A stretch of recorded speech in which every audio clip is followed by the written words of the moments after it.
Duas pessoas foram presas ontem à noite na França, suspeitas de terem participado do roubo do Museu do Louvre. Um dos homens estava prestes a embarcar para a África, um destino muito conhecido dos ladrões de joias. Por ano, em todo o mundo, os prejuízos com esse tipo de crime chegam a 30 bilhões de reais. Em 7 dias, mais de 150 amostras de DNA foram coletadas na procura pelos 4 homens que roubaram as joias da coroa francesa no museu mais visitado do mundo. Entre os itens roubados está um conjunto de diamantes e safiras que foi usado pela bisneta de Dom Pedro II, imperador do Brasil no século XIX. Também foram levados broches e uma tiara de pérolas que pertenceram à imperatriz Eugênia. Uma coroa com diamantes e esmeraldas usada pela imperatriz Maria Eugênia, mulher de Napoleão III, foi deixada para trás durante a fuga. A direção do museu disse que o objeto vai poder ser restaurado. Na fuga, um dos ladrões deixou para trás um colete de uniforme que servia de disfarce. Dá para ver neste vídeo de apenas 30 segundos como os 2 assaltantes deixaram o museu. A polícia informou que encontrou material genético na peça. Uma mega operação com cerca de 100 agentes está em andamento no país. A porta-voz do governo disse que não há risco zero em qualquer museu do mundo e que o governo espera o fim das investigações. Por causa do roubo, o Louvre fechou as portas para o público durante 3 dias. A reabertura foi na última quarta-feira, mas a Galeria Apolo, onde aconteceu o crime, segue interditada por tempo indeterminado. Essa família de Fortaleza soube do roubo quando chegou a Paris. A gente estava ansioso, mas deu tudo certo, eu achei super tranquilo. Apesar das restrições, essa outra turista de Santa Catarina conseguiu fazer um vídeo de dentro do museu, na porta da Galeria Apolo. A gente está aqui no cenário do maior crime da história da atualidade. A gente queria muito ver os objetos da realeza, etc., mas estava fechada. Toda a parte da Apolo estava fechada. As 8 peças roubadas ficavam a cerca de 250 metros do famoso quadro de Leonardo da Vinci, a Mona Lisa. A obra que também já foi levada do museu debaixo do braço. Em 1911, um ex-funcionário queria uma obra italiana e resolveu levar a Mona Lisa por ser pequena. Os criminosos entraram por aquela janela na parte do museu que fica virada aqui para o Rio Sena. A direção do próprio Louvre admitiu que a sacada não tem cobertura das câmeras de segurança, uma falha grave que facilitou o crime.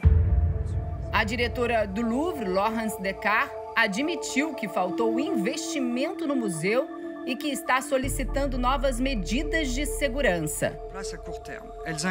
Vamos solicitar mais segurança das imediações do Louvre. Por exemplo, colocar barreiras para impedir que os veículos estacionem diretamente ao lado dos prédios do museu.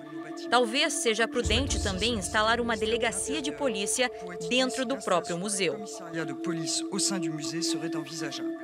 Outro problema é o número de agentes de segurança. O Louvre perdeu 200 profissionais nos últimos 15 anos, enquanto o número de visitantes aumentou em 50%. Se você perde um efetivo desse montante, aí você fica realmente fragilizado. O ponto da calçada, onde dá para ver a janela que foi arrombada, virou atração turística. As autoridades aqui da França trabalham com 2 hipóteses. O roubo teria sido encomendado por um colecionador ou os criminosos têm a intenção de retirar as pedras preciosas para serem revendidas em outros países.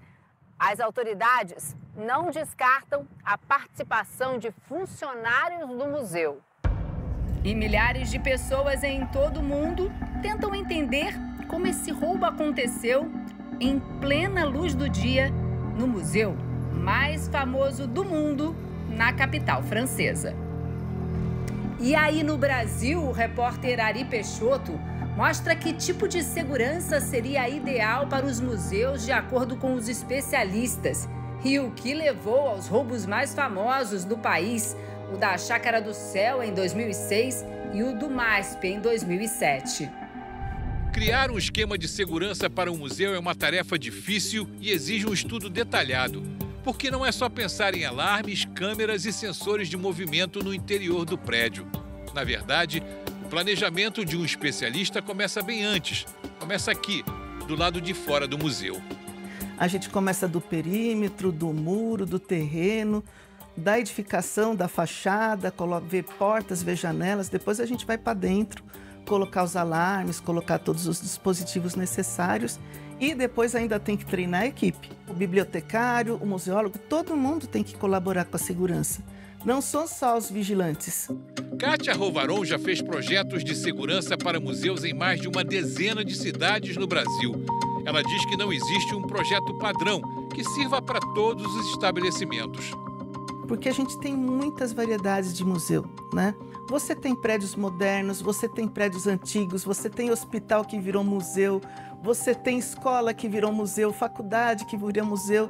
Então, assim, você tem que pensar na construção que você tem, no tipo de acervo que você tem para poder montar um plano específico. Era uma sexta-feira de carnaval e os ladrões aproveitaram a passagem de um bloco em frente ao museu que estava com poucos seguranças e alguns visitantes.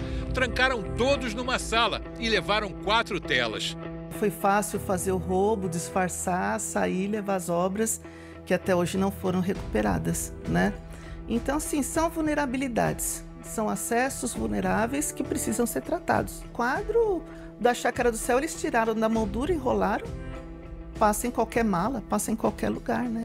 As obras A Dança, de Pablo Picasso, Os 2 Balcões, de Salvador Dalí, Marinha, de Claude Monet e Jardim de Luxemburgo, de Henri Matisse, avaliadas em mais de 50 milhões de reais, nunca foram encontradas. Para onde foi, ninguém sabe. Ele não vai para o mercado, porque essas obras são automaticamente cadastradas na Interpol, né? Então a Interpol ela tem centenas de obras roubadas cadastradas. De acordo com dados de uma associação internacional que pesquisa roubos de obras de arte, o prejuízo com este crime pode chegar a 6 bilhões de dólares por ano, aproximadamente 30 bilhões de reais. E a taxa média de recuperação de obras roubadas raramente ultrapassa 30%. E ainda assim, reaver joias, quadros, livros levados pelos criminosos pode levar bastante tempo. Mas há exceções. O MASP é uma delas. 2 quadros roubados do museu no dia 20 de dezembro de 2007 foram recuperados uma semana depois. Retrato de Suzanne Bloch, de Pablo Picasso, e o lavrador de café de Cândido Portinari estavam numa casa em Ferraz de Vasconcelos, na região metropolitana de São Paulo. 3 pessoas foram presas. Kátia também estudou o caso do roubo do MASP e viu que a fragilidade na segurança foi decisiva. Levantaram uma porta de aço, mas assim, foi numa troca de guarda, né? Troca de vigilância. Foi um momento que era mais fácil fazer. Conversei pela internet com Cris Marinello, diretor executivo de uma organização especializada na localização e recuperação de obras de arte roubadas, que trabalha com as forças de segurança em todo o mundo. Cris chamou de genial o plano dos ladrões pelo ataque em plena luz do dia, simulando uma obra e se vestindo como se fossem operários. Para ele, o tempo ideal para recuperar as joias já passou, porque a esta altura, os criminosos estão tentando sair da França e conseguir o maior lucro possível com os objetos. Get out of France. Eles provavelmente vão levar os diamantes para países como Bélgica, Israel ou Índia, diz o Cris. Or even India. E as pedras nem seriam revendidas no mercado paralelo, porque como não estão marcadas a laser, podem entrar no mercado de diamantes legítimos. Legitimate diamond market. Cris Marinello diz ainda que pessoas que invadem e roubam museus deveriam ser enquadradas pelo crime de terrorismo cultural e hereditário. Ele também alerta que os governos não devem cortar o financiamento para os museus, porque eles são os guardiões de cultura para as futuras gerações. For future generations. Diante da repercussão do roubo das joias no Louvre, a especialista faz um alerta. A gente se atém muito a obras de arte valiosas, né? Mas o Brasil ele tem um acervo que sai muito, né? São artigos indígenas, arqueológicos, que ninguém dá valor, talvez, mas tem um desfalque muito grande de museus regionais por ali, né? Pelo norte, pelo nordeste, quando a gente visita, são muitas obras que saem, vão para a Europa, vão para o exterior, né? Sem dúvida, um assassinato cultural, um dos mercados clandestinos mais lucrativos, por isso tamanha ousadia.